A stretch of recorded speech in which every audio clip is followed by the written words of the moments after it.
Military hospital के emergency room में वहां के 5 बेहतरीन डॉक्टर्स एक जवान को बचाने में लगे हुए थे। उस जवान का पूरा शरीर सुइयों से भरा हुआ था और वो खून से सना हुआ था। कंप्यूटर पर तो वो जवान जिंदा दिखाई दे रहा था, लेकिन देखने में ऐसा लग रहा था जैसे उसकी आंखों से जान चली गई हो। उसका शरीर एकदम बेजान लग रहा था। उसी इमरजेंसी रूम के बाहर खून से लथपथ 2 और फौजी अपने फटे हुए यूनिफॉर्म में हैरान परेशान दिख रहे थे। शायद वो डॉक्टर्स के बाहर निकलने के इंतजार में थे।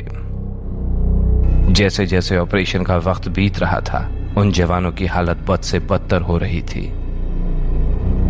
2 घंटे के लंबे इंतजार के बाद आखिरकार ऑपरेशन थिएटर का गेट खुला। दोनों फौजी और उनके कुछ साथी डॉक्टर्स की तरफ दौड़े। क्या वो ठीक है? सबने एक साथ कहा। 4 डॉक्टर्स वहां से सिर हिलाते हुए निकल गए, जबकि एक डॉक्टर वहीं रुककर उनके सवाल का जवाब देने लगे। हाँ, हमने उसे बचा लिया। ये सुनते ही वहां खड़े सारे फौजियों के चेहरे खिल उठे। सबको राहत की सांस आई, लेकिन उन फौजियों के टीम इंस्ट्रक्टर को लगा कि बात कुछ और है। वो पूरी तरह से ठीक तो हो जाएगा ना? टीम इंस्ट्रक्टर ने पूछा। उसके शरीर की चोटों की तो ज्यादा दिक्कत नहीं है, लेकिन जो केमिकल उसको लड़ाई के टाइम पर दिया गया था वो खतरनाक है, और ऐसा हमने पहली बार देखा है। ये डिफेक्टिव केमिकल कैटेगरी में आती है। इसको बचाने में जो देरी हुई है उसकी वजह से ये केमिकल उसके ब्लड में मिल गया है और इसे वीक बना रहा है।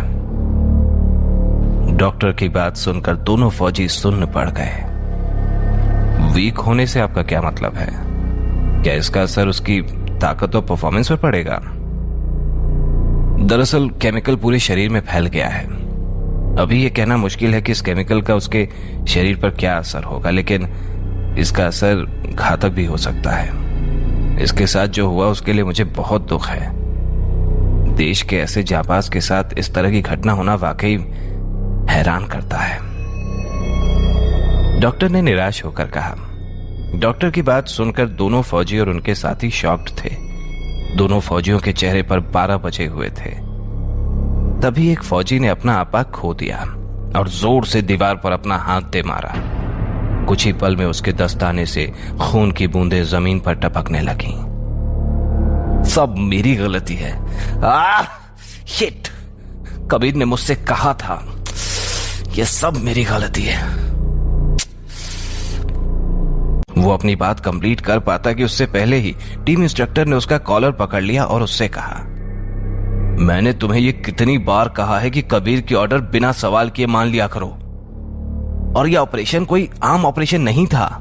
फॉलो ऑर्डर्स, ये 2 शब्द तुम्हारी बुद्धि में नहीं आते क्या? मैं बस जीत की खुशी में वहां से कुछ लेना चाहता था। मुझे बिल्कुल नहीं पता था कि वहां कुछ लोग जिंदा बचे हैं। इसी बीच चेयर पर बैठे सीनियर ऑफिसर ने पूछा, आखिर वहां हुआ क्या था? बताओ मुझे। दूसरे फौजी ने दीवार का सहारा लेते हुए धीरे से कहा, कबीर ने हमें वापस लौटने को कहा, और जब विशाल वहां से कुछ लेने गया तो तभी एक साइंटिस्ट वहां उस केमिकल का इंजेक्शन लेकर विशाल पर अटैक करने लगा। कबीर विशाल को बचाने गए और वो केमिकल का इंजेक्शन उनको लग गया। ये सुनते ही सीनियर ऑफिसर ने विशाल की तरफ देखा और चिल्लाते हुए कहा, इस गिल्ट के साथ कैसे रह पाओगे तुम? मैं बस कबीर को ठीक देखना चाहता हूं। विशाल को सिर्फ कबीर की चिंता थी। इन सब बकवास का कोई फायदा नहीं। जाओ, अंदर जाओ और देखो कि वो ठीक है कि नहीं। डॉक्टर ने दोनों को चुप कराते हुए कहा, जिसकी बात सुनकर दोनों फौजी हिम्मत करते हुए कबीर के कमरे के अंदर तक गए। क्या वो अभी भी मिलिट्री इंटेलिजेंस ब्यूरो ज्वाइन कर सकता है? टीम इंस्ट्रक्टर ने सीनियर ऑफिसर से पूछा। सीनियर ऑफिसर का जवाब झिझक भरा था। ये मिशन तो ठीक गया और हमने उनका रिसर्च पेज भी खत्म कर दिया, लेकिन डॉक्टर की माने तो कबीर अब फिजिकली उतना काबिल नहीं है। और तुम तो जानते ही हो कि मिलिट्री इंटेलिजेंस ब्यूरो में हम सिर्फ बेस्ट ऑफ बेस्ट को ही लेते हैं। वैसे इतना भी निराश होने की बात नहीं है, अभी उसकी ताकत की टेस्टिंग भी होगी। और तुमने तो 3 लोगों का नाम दिया था ना, मिलिट्री इंटेलिजेंस ब्यूरो के लिए। उनमें से 2 मिशन पास कर चुके हैं, तो उनका मिलिट्री इंटेलिजेंस ब्यूरो में जाना तय है। टीम इंस्ट्रक्टर सीनियर ऑफिसर की बात से खास इंडियन आर्मी के लिए करें और चैनल को सब्सक्राइब करें नेक्स्ट पार्ट के लिए।